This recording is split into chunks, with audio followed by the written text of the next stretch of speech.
अस्सलाम वालेकुम वरहमतुल्लाहि वबरकातुहू। डिप्रेशन के दूसरे पार्ट के साथ हाज़िर खिदमत हूँ।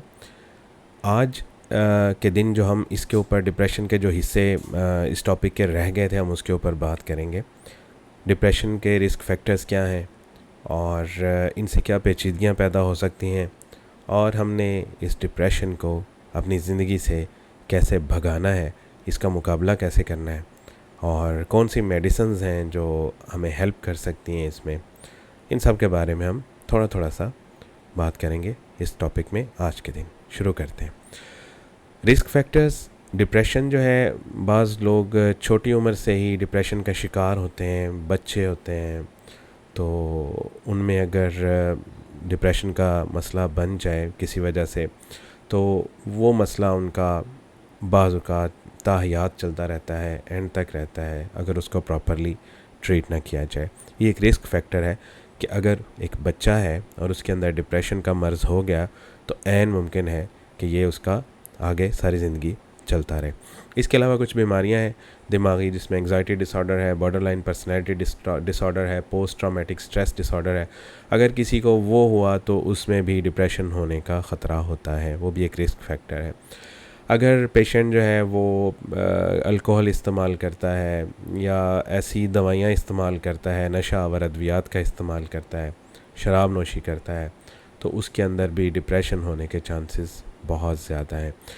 इंसान के अंदर कुछ उसकी क्वालिटीज़ होती हैं जिसमें वो जो है अगर उसके अंदर हों तो उससे भी उसको डिप्रेशन होने का ख़तरा होता है, जिसमें वो अपने आप को बहुत ज़्यादा दूसरों के ऊपर डिपेंडेंट कर देता है, ख़ुद को कुछ नहीं समझता, अपने आप को समझता है कि मैं किसी काम का नहीं हूँ, मैं कुछ नहीं कर सकता, और मुझे हर काम में किसी की मदद की ज़रूरत है, और हर काम के लिए वो किसी की मदद की तलाश में रहता है, और अपने आप के ऊपर बहुत ज़्यादा नुक्ताचीनी करता है कि मुझसे ये काम ठीक नहीं होता, मुझसे को वो काम ठीक नहीं होता, मैं ये काम कर नहीं सकता। ऐसे लोग भी डिप्रेशन का शिकार होने के बहुत ज़्यादा उम्मीदवार होते हैं। इसके अलावा कुछ लोग ऐसे जिनको ऐसी बीमारियां हो जाती हैं जिनका कोई प्रॉपर इलाज है ही नहीं, जिनको सारी ज़िंदगी या तो दवाइयों पर रहना पड़ता है, या दवाइयाँ खाने के बावजूद भी उनके मसाइल जो है वो हल नहीं होते, जैसे कैंसर है, शुगर का मसला है, दिल की बीमारियां हैं। ये वो लोग हैं जो जब अब इस बीमारी में मुब्तला हो जाते हैं, तो जब इनकी बीमारी इन्हें लगता है कि ये ख़त्म ना होने वाली है, और ये इसके लिए मुसलसल या तो दवाइयाँ खानी पड़ेंगी, और या इसके लिए मुसलसल फ़ाइट करनी पड़ेगी आखिरी ज़िंदगी के आखिरी हिस्से तक, तो इस तरह के लोग भी ये सोच सोच के ही डिप्रेशन का शिकार हो जाते हैं। कुछ मेडिसिन्स हैं ब्लड प्रेशर को कम करने वाली, उनके साइड इफ़ेक्ट्स में है कि वो डिप्रेशन करते हैं। कुछ नींद की गोलियाँ हैं जिनको लेने से भी आप डिप्रेशन का शिकार हो जाते हैं।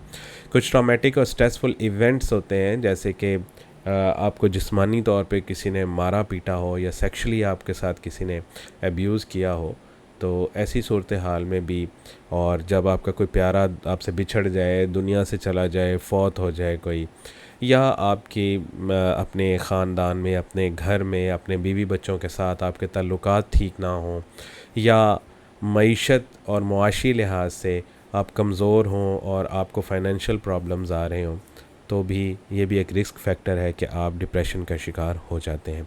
अगर आपके ख़ानदान में ये हिस्ट्री है कि उनमें, आपके बहन भाइयों में या आपके करीबी रिश्तेदारों में कुछ डिप्रेशन के मरीज़ हैं, या बाइपोलर डिसऑर्डर के मरीज़ हैं, या ख़ुदकुशी का रुझान आपके रिश्तेदारों में ज़्यादा है, या शराब नोशी वगैरह आपके रिश्तेदार करते हैं, या कोई ऐसी ड्रग्स यूज़ करते हैं, या नशा आवर अद्वियात का इस्तेमाल करते हैं, तो ऐसी सूरत में ये भी एक रिस्क फैक्टर है कि आपको डिप्रेशन का मर्ज़ हो सकता है।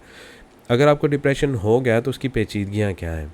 आपका वज़न, जब आपको डिप्रेशन होता है तो उसमें कुछ लोग खाना पीना छोड़ जाते हैं। जब खाना पीना छोड़ जाते हैं उनका तो वज़न कम होना शुरू हो जाता है, लेकिन कुछ लोग जो हैं वो खाना पीना ज़्यादा कर देते हैं। जैसे जैसे उनका डिप्रेशन बढ़ता है वैसे वैसे वो ज़्यादा खाते पीते हैं। ऐसी हालत में जब ज़्यादा खाएं पिएंगे, वज़न भी बढ़ेगा और चर्बी भी जिस्म पे ज़्यादा हो जाएगी, और फिर उस चर्बी की वजह से आपको दिल के मसाइल पैदा हो जाएंगे, आपको शुगर होने का ख़तरा होता है। उसके अलावा कुछ लोग जो हैं वो डिप्रेशन की वजह से शराब नोशी शुरू कर देते हैं, या नशा और अद्वियात इस्तेमाल शुरू कर देते हैं कि हमारा जहन जो है कुछ फ़्रेश हो जाए।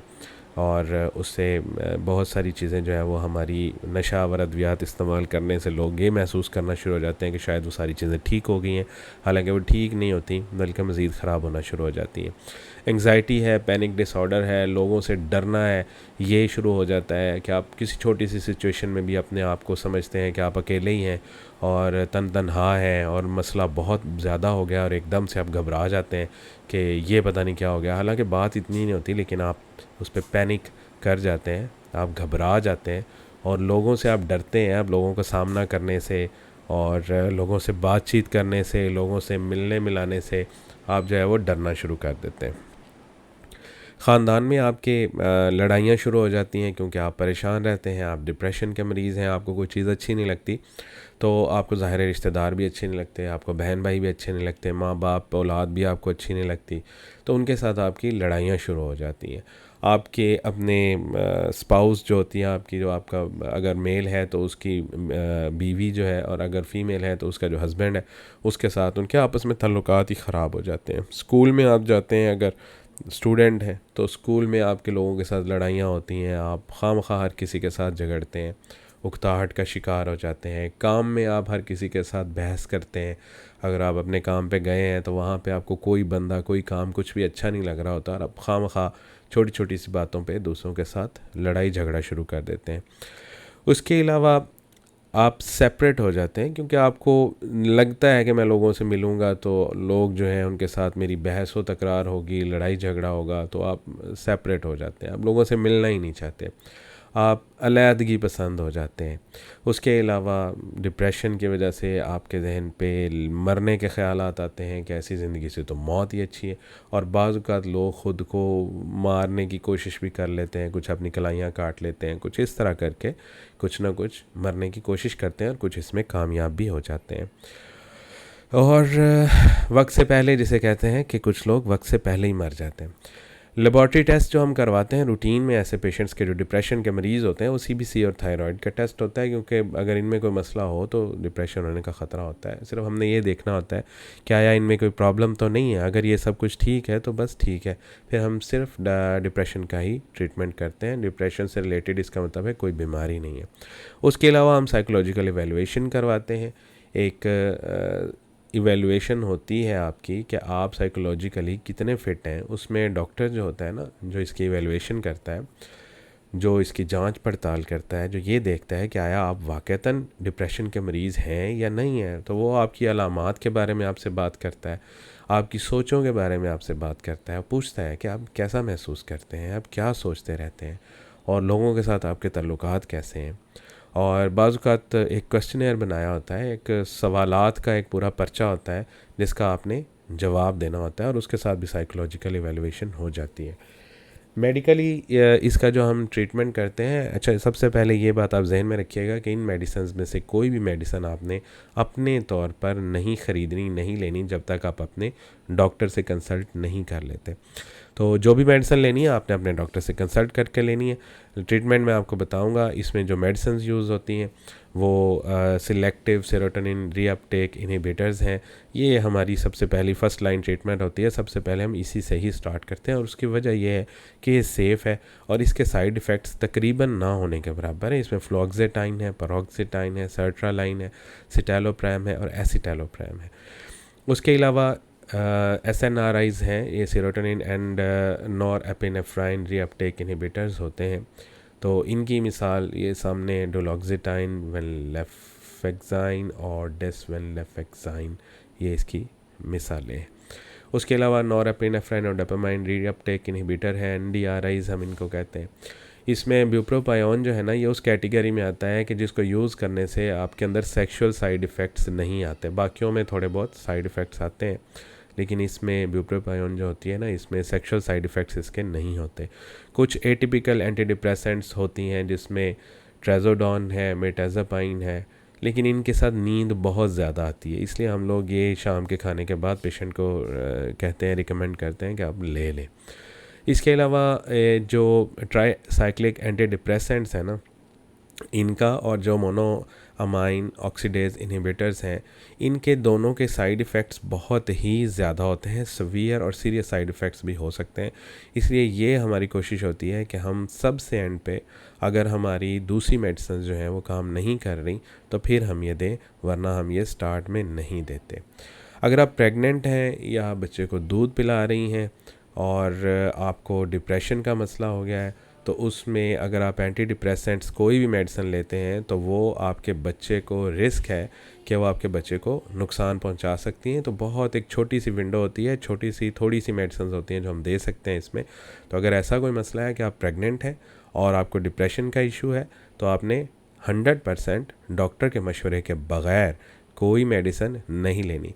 और उसके अलावा अगर आप प्लान कर रहे हैं कि मैं प्रेग्नेंट होना चाहती हूँ और प्लान कर रहे हैं, तो भी आपने पहले अपने डॉक्टर से मशवरा करना है अगर आप कोई डिप्रेशन के लिए मेडिसिन ले रही हैं। तो साइकोथेरेपी होती है इसके लिए, ये इसमें आमतौर पे लोग इसको टॉक थेरेपी भी कहते हैं, काउंसलिंग कहते हैं, ये साइको सोशल थेरेपी कहते हैं। इसमें जो साइकोथेरेपिस्ट होता है ना, वो आपके साथ बातें करता है और बातों के ज़रिए आपसे पूछता है कि आपको क्या इश्यूज़ हैं, और उन इश्यूज़ से आपकी जो जहन का बोझ हल्का करके और आपको रिलैक्स करके आपको ना सिर्फ समझता है बल्कि आपको उसके बारे में एडवाइस भी देता है कि आप इसके लिए क्या कर सकते हैं। साइकोथेरेपी काफ़ी हेल्पफुल होती है बहुत सारे लोगों में।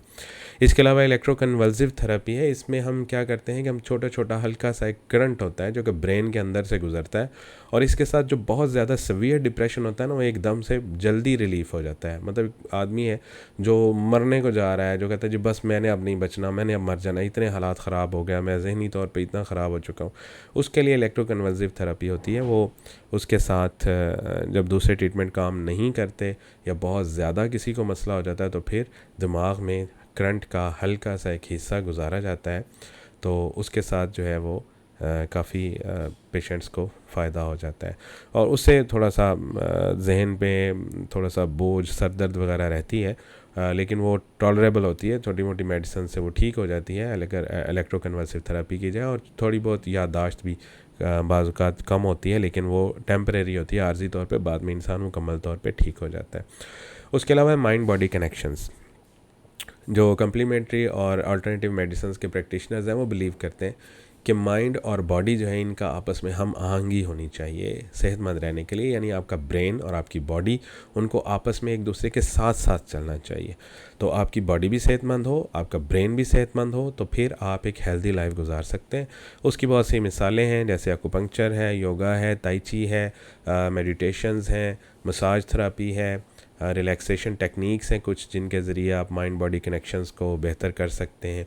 कुछ लोगों को म्यूज़िक सुन के या आर्ट के साथ थेरेपी उनकी होती है उससे, और कुछ को स्पिरिचुअलिटी यानी ये पीरी फ़कीरी वाले मामलात में उनको लोगों से मिल के उनसे बातें करके भी वो काफ़ी अपने आप को रिलैक्स फ़ील करते हैं। और कुछ लोग एक्सरसाइज से अपने आप को बेहतर फ़ील करते हैं। अब आप इसको भगा कह सकते हैं अपनी ज़िंदगी से, ऐसा कि आपको हो ही ना ये मसला। उसके लिए अपनी ज़िंदगी को आसान बनाइए। आजकल ज़िंदगी बहुत टफ़ है। हर इंसान सुबह से शाम तक अपने रोज़गार के लिए, अपने मुख्तलिफ़ कामों के लिए, अपनी रिस्पॉन्सिबिलिटीज़ के लिए भागा फिर रहा है इधर उधर। तो आपने अपनी ज़िंदगी को आसान करना है। जहाँ पे जिस हद तक आप आसान कर सकते हैं वो आप अपनी ज़िंदगी को आसान करें और अपने आप को रिलैक्स भी करें। रोबोट्स की तरह काम मत करें, अपनी बॉडी को रिलैक्स करें। अगर आपको कोई मसला होता है कोई किसी किस्म का, आप अपनी डायरी एक बनाएं, उसके अंदर लिखें, उससे भी आपका मूड बेहतर हो जाता है। आपको जो भी मसला है, आपको गुस्सा है, किसी चीज़ से डर है, किसी चीज़ का खौफ है, किसी चीज़ से लड़ाई करने को दिल करता है, तो आप वो सारी चीज़ें लिखें। लिखने से ये होगा कि आप जो है वो अपने दिल का गुबार निकालेंगे और उससे आपका ब्रेन जो है वो थोड़ा सा रिलैक्स हो जाएगा। एक डायरी बनाएं, उसके अंदर लिखने की आदत बनाएं अगर आपको कोई मसला होता है। उसके अलावा कुछ बुक्स हैं जो आपको, वेबसाइट्स हैं, कुछ बुक्स हैं जो मिल जाती हैं जिनको पढ़ के आपको बहुत सी एडवाइस मिलती हैं कि आप किस तरह इनसे बच सकते हैं। और अलहदा होने की कोशिश मत करें। ये नहीं कि नहीं मैं अलहदा अकेला ही ठीक हूँ, एक कमरे में बंद होकर बैठ जाएं, उससे ये चीज़ बढ़ जाती है, डिप्रेशन ज़्यादा हो जाता है। आपने अपनी जितनी भी सोशल एक्टिविटीज़ हैं उनमें आपने हिस्सा लेना है। अपने दोस्तों से मिलें, अपने घर वालों के साथ बैठें, उनके साथ टाइम स्पेंड करें, उन्हें अपने मसाइल के बारे में बताएं, उनके मसाइल के बारे में सुनें और एक दूसरे की हेल्प करने की कोशिश करें। आप जब दूसरों से बात करते हैं ना तो आपको अंदाज़ा होता है कि ये जो मसाइल जिनको मैं समझ रहा हूँ कि शायद ये बहुत ही ज़्यादा है और ये हल होने वाले हैं ही नहीं, तो ऐसा कुछ नहीं है। मेरी तरह दूसरे लोग भी इन्हीं मसाइल का ही शिकार हैं, क्योंकि आप इस मैदान में अकेले नहीं हैं।